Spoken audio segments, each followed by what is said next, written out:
আসসালামু আলাইকুম ওয়া রাহমাতুল্লাহি ওয়া বারাকাতুহু।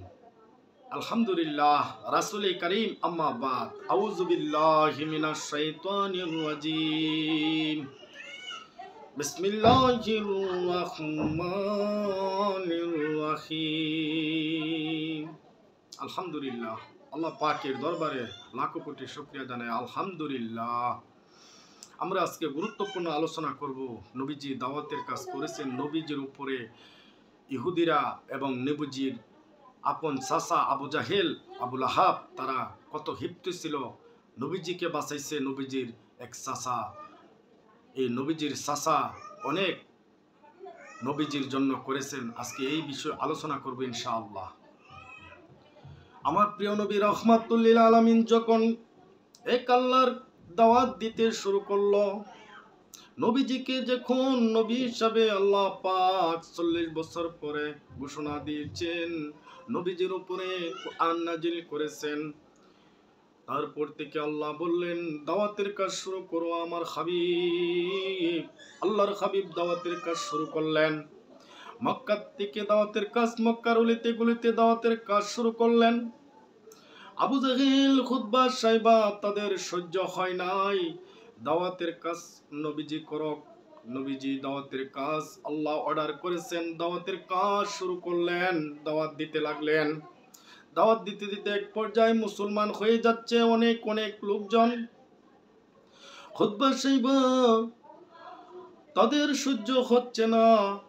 আবু জাহেলকে বলে, ও আবু জাহেল, তোমার ভাতিজা মুহাম্মদ এটা কি শুরু করলো?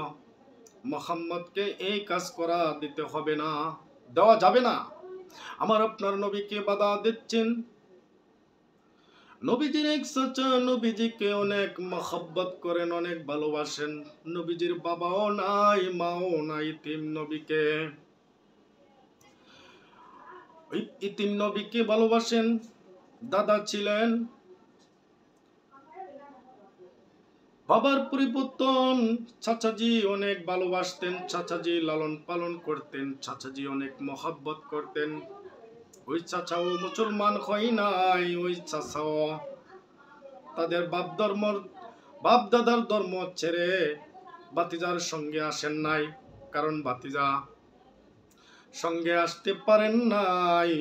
আল্লাহ তাকে রহমত দেন নাই, আল্লাহ তাকে হেদায়েত দেন নাই। নবীজির চাচা যখন মরে যাওয়ার সময় চাচাজির কাছে গেলেন সারাত অবস্থায়। চাচা যান, কানে কানে আমাকে বলে দেন, লা ইলাহা ইল্লাল্লাহু মুহাম্মাদুর রাসূলুল্লাহ সাল্লাল্লাহু আলাইহি ওয়াসাল্লাম। নবীজির চাচা বলেন, ও আমার ভাতিজা মুহাম্মদ, তুমি যা বলেছো আমি তোমার চেয়েও বেশি জানি, আমি তোমার চেয়েও বেশি বুঝি। তুমি যে বলেছো তোমার কালিমা পড়ে নিলে আমাকে সুপারিশ করে তুমি জান্নাতে নিয়ে যাইবা।